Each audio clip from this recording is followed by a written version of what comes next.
अस्सलाम वालेकुम friends, welcome to another video. नई वीडियो में आप सबको खुशामदीद। तो आज की डिस्कशन है जी, रिसेंटली अभी आर्मी चीफ उन्होंने मीटिंग की है हमारे वज़ीर ख़ज़ाना इसहाक़ डार साहब के साथ। तो उसी मामले में थोड़ी सी डिस्कशन करते हैं नासिर भाई के साथ। जी नासिर भाई, थोड़ी सी डिस्कशन जो भी है, क्या मीटिंग थी, इनका एजेंडा क्या था इस मीटिंग के पीछे, थोड़ा सा बताइएगा ऑडियंस को। जी अली भाई, 2 दिन पहले जो है हमारे जो आर्मी चीफ हैं सैयद आसिम मनीर, उन्होंने वज़ीर ख़ज़ाना जो हमारे इसहाक़ डार साहब हैं, इनसे मिल के इन्होंने जो कराची के हमारे जो ताजर हैं, बल्कि पूरे मुल्क के जो ताजर कम्युनिटी है, उनके साथ एक मीटिंग की है। तो मीटिंग में एक्चुअली जो आर्मी चीफ का उसमें प्रेजेंस होना, उसकी इस बात को श्योर करना था कि मुल्क के हालात बेहतरी की तरफ जा रहे हैं और हम कोशिश कर रहे हैं कि ताकि मुल्क के हालात बेहतर हों। लेकिन इसमें बहुत सारे लोगों के डिफरेंट व्यू हैं। एक तो व्यू ये है कि हमें क्यों हर काम के लिए आर्मी ही चाहिए। फाइनेंस जो है वो आर्मी का काम नहीं है और ना आर्मी इस मामले में एक्सपर्ट होती है। जैसे कि अभी फवाद चौधरी ने भी एक कल शायद या परसों एक टॉक शो में ये कहा है कि बाजवा साहब जो जब हफीज़ शेख जो वज़ीर ख़ज़ाना थे, तो बाजवा साहब उनको ना डिफरेंट राय देते थे कि नोट छाप लो, ये कर लो, ऐसे कर लो। तो एक दिन वो ज़्यादा ही तंग आ गए, तो उन्होंने बाजवा साहब को कह दिया कि आपको ये काम का पता ही नहीं, तो आप क्यों बार बार मुझे कहते हैं। मैं आपसे ज़्यादा बेहतर जानता हूँ कि ये कैसे करना है। बिल्कुल। तो यही बात है कि अब जो वज़ीर ख़ज़ाना हमारे इसहाक़ डार साहब, उनके साथ एक्चुअली प्रॉब्लम यह है कि पाकिस्तान में जो अभी भी कोई पब्लिक है या ताजर हैं या कम्युनिटी है, वो अभी भी समझती है कि पावर एक ही अदारे के पास है। तो जब वो चाहेंगे तब भी कुछ होगा। तो उन्होंने ताजरों को, अब एक और किसी एंकर ने ये बातें भी की हैं कि उन्होंने डिस्कशन के दरमियान में कुरान की डिफरेंट आयत पढ़ी और उन्होंने यही कहा कि जी अल्लाह पे भरोसा करें और इंशाल्लाह हालात बेहतर होंगे, सख्ती है, सख्ती ख़त्म हो जाएगी। तो ये एज ए मुस्लिम हम बिलीव करते हैं, ठीक है ये सारी चीज़ें, लेकिन आपको जो है ना, अल्लाह ताला ने रूल बनाए हुए हैं तरक्की के लिए। क्योंकि जो बंदा रूल फॉलो करेगा ना, आप सच बोलें, आप अपना निज़ाम सही कर चलाएं, तो फिर आपको ना, आप सिर्फ आयतें पढ़ेंगे तो उससे काम तो नहीं चलेगा ना। आप घर में बैठे रहें और सारा दिन आयतें पढ़ते रहें तो आपको रोजी तो नहीं कोई दे के जाएगा, आपको काम करना पड़ेगा ना। अल्लाह ताला ने एक सिस्टम बनाया, सिस्टम को आपने उसी पे चलेंगे तो आपको कुछ मिलेगा, अगर उस पे नहीं चलेंगे तो। अब प्रॉब्लम यह है कि क्या लोगों का ट्रस्ट गवर्नमेंट पे नहीं है, तो इसका जवाब यही है कि नहीं है। क्योंकि अगर ट्रस्ट होता, बिजनेस कम्युनिटी का ट्रस्ट फेडरल गवर्नमेंट पे होता, तो वो आर्मी चीफ के साथ ही क्यों मिलते। और ये आर्मी चीफ जो है वज़ीर ख़ज़ाना को लेके खुद गया कि भाई उनकी मुझे कंप्लेन आ रही है बिजनेस कम्युनिटी की, तो आप उनको ज़रा ब्रीफ करो। तो इसका मतलब है कि बिजनेस कम्युनिटी गवर्नमेंट पे ट्रस्ट नहीं कर रही, उनको पता है कि इनसे नहीं काम चल रहा। तो अगर आर्मी कह रही है कि हम न्यूट्रल हैं, अब हमारा कोई रोल नहीं है, तो उनको भी चाहिए था कि वो कहते हैं बिजनेस कम्युनिटी को भाई जाके गवर्नमेंट से बात करो, हमसे क्यों कर रहे हो। बिल्कुल। हम तो, हमारा काम तो डिफेंस है। डिफेंस के रेलेवेंट अगर आपको कोई इशू है, कोई सिक्योरिटी का रेलेवेंट इशू है, तो आप हमें बताओ, हम आपका मसला हल करते हैं। सही। लेकिन फाइनेंशियल अगर इशू है तो आप गवर्नमेंट से बात करो ना। अब प्रॉब्लम यही है कि ये आज से नहीं, ये 75 साल से ऐसे ही चल रहा है कि लोग जो हैं वो अंदर खाते एस्टेब्लिशमेंट से मिलते हैं। अब उन्होंने ये डिस्कशन के दरमियान में एक ये बात भी हुई है कि जी आप खान साहब से क्यों नहीं मिलते और खान साहब से क्यों नहीं ये करते। हाँ, आर्मी चीफ से ये सवाल हुआ है ना बिजनेस कम्युनिटी का कि आप खान साहब से मिलें और हालात बेहतर करें।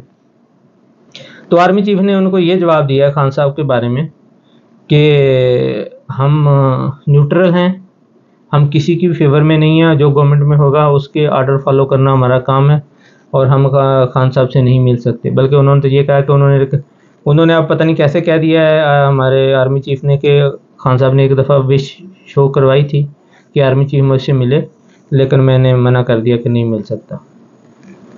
अब उनको शायद बिजनेस कम्युनिटी को ये अंडरस्टैंडिंग है कि वो बंदा है, उसके बगैर जिसने पूरी आपकी सियासत को कंट्रोल किया हुआ है, उसको आप कहते हैं कि आप उनसे मिले नहीं। उस पे मिलने का मतलब ये नहीं कि आप उससे मिल सके, कहें कि जी आप जो कह रहे हैं सही है, आप उसको कन्विंस करें, दोनों पार्टियों के टेबल पे लाएं। ये जो इनका काम है, ये उनको जिनकी मैसेजिंग एक दूसरे की ट्रांसफ़र करें कि भाई ये मसले हैं, आप दोनों को मिल के, अगर खान साहब अगली दफ़ा जिनकी नेक्स्ट इलेक्शन होता है जनरल इलेक्शन, उसमें खान साहब गवर्नमेंट में आते हैं, तो इसने फिर भी तो खान साहब के नीचे ही काम करना है ना आर्मी चीफ ने, तो फिर अभी क्यों नहीं मिलता?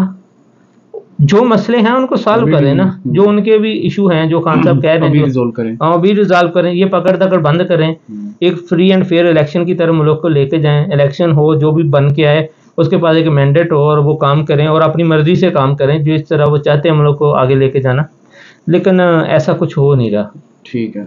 और नसीर भाई थोड़ा सा ये बताएं कि खान साहब की यही विश थी, बल्कि पाकिस्तान की आवाम की भी यही विश है कि इस टाइम जनरल इलेक्शन होने चाहिए थे 90 दिन के अंदर, लेकिन ये फिलहाल पंजाब में और केपीके में करवा रहे हैं। केपीके की भी डेट आई थिंक आ जाएगी 2-4 दिनों में, क्योंकि गवर्नर की मीटिंग हुई है इलेक्शन कमिश्नर के साथ, उसने एक वीक का टाइम लिया, एक वीक में भी।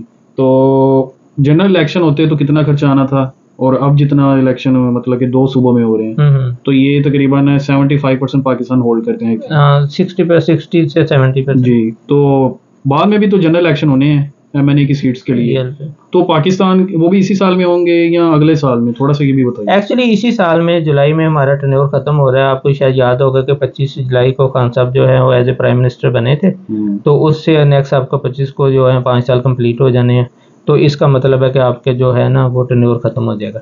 इलेक्शन तो जनरल इसी साल में होने हैं 2023 में। हाँ, वो जनरल हो या सूबों के हो, नेशनल असेंबली के तो होने ही होने हैं, यानी कि वो टर्नओवर तो खत्म हो जाएगा। सूबों का तो अभी इलेक्शन कमीशन ने डेट दे दी है पंजाब की, अब देखते हैं इसका क्या होता है। जब तक ये एक्चुअली यही चाह रहे हैं कि इस तरह की कोई जो सिक्योरिटी का इशू पैदा किए जाएं और इसको बहाना बनाया जाए इलेक्शन डिले करने का। तो फिर जनरल इलेक्शन भी लेट हो सकते हैं अगर ये नहीं, जनरल इलेक्शन डिले नहीं हो सकते, जनरल इलेक्शन ऑन टाइम, क्योंकि केयर टेकर गवर्नमेंट आ गई, उसने 60 डे के अंदर, यानी कि आप कह रहे हैं 25 जुलाई के बाद शहबाज शरीफ साहब उतर जाएंगे, डेफिनेटली उतर जाएंगे। उसके बाद वहां पे भी केयर टेकर गवर्नमेंट आ जाएगी, उधर भी केयर टेकर 2 महीने के लिए आएगी। एक्चुअली अगर असम्बलियाँ टर्नओवर पूरा करके ख़त्म होती हैं तो उसके 60 डे के अंदर इलेक्शन करवाना होता है। अगर सडन किसी वजह से कोई असम्बली डिसॉल्व हो जाएगी फिर 90 डे, क्योंकि वो मार्जिन दिया जाता है कि इलेक्शन कमीशन जो अपनी प्रिपरेशन कर ले। जनरल जो असम्बलियाँ अपना टर्नओवर कंप्लीट करे उसमें तो इलेक्शन कमीशन पहले ही अपनी प्रिपरेशन कर चुका होता है, क्योंकि उसको पता है कि असम्बलियाँ जो ख़त्म हो रही हैं। तो ये पंजाब की और जो केपी की अभी ये इलेक्शन होने हैं, इसका अभी जो सुनने में आया कि इलेक्शन कमीशन ने 30 बिलियन जो है ना वो पैसे मांगे कि 30 बिलियन रुपीज जो है ना वो गवर्नमेंट से मांगे। गवर्नमेंट डेफिनेटली गवर्नमेंट नहीं देने हैं, फेडरल गवर्नमेंट ने। गवर्नमेंट तो आगे कहती है पैसा नहीं है, अब इलेक्शन तो करवाना है ना, अभी उसके लिए तो 30 मिलियन कोई एक्चुअली ये तो इतना कोई बहुत बड़ी अमाउंट तो नहीं है ना कि जिसकी वजह से इलेक्शन को होल्ड किया जा सके। तो अगर यही इलेक्शन जनरल इलेक्शन होते पूरे पाकिस्तान में तो इसका शायद बजट जो 50 बिलियन था, लेकिन अब अगर दोबारा 15 बिलियन पीकेआर आप कह रहे हैं, पीकेआर में पाकिस्तान की बात पीकेआर में ही करेंगे ना, तो 50 बिलियन था। लेकिन अगर इस तरह डिवाइड होके होता है यानी कि 2 सूबों में अभी और फिर जनरल, तो इसमें जो एस्टिमेशन की जा रही है ये 70 बिलियन की जा रही है कि 70 बिलियन जो है ना वो टोटल इस टर्नओवर में खर्च होंगे। आई थिंक खान साहब ने असेंबली इसलिए डिसॉल्व की थी कि जनरल इलेक्शन होते हैं। एक्चुअली उन्होंने तो एक प्रेशर टैक्टिक्स अप्लाई किया था ताकि नेशनल असेंबली भी डिसॉल्व की जाए और हम एक जनरल इलेक्शन, उन्होंने तो उधर से भी इस्तीफे दिए थे, तो लेकिन उन्होंने ऐसा नहीं किया, तो अब सिर्फ 200 बकरी की माँ कब तक खैर मनाएगी, डेफिनेटली 3-4 माह अभी 3-4 माह हैं, इसमें कोई ज़्यादा टाइम तो है नहीं है, तो इलेक्शन तो करवाने ही पड़ेंगे, ठीक हो गया, जैसे भी होंगे वो इलेक्शन होंगे।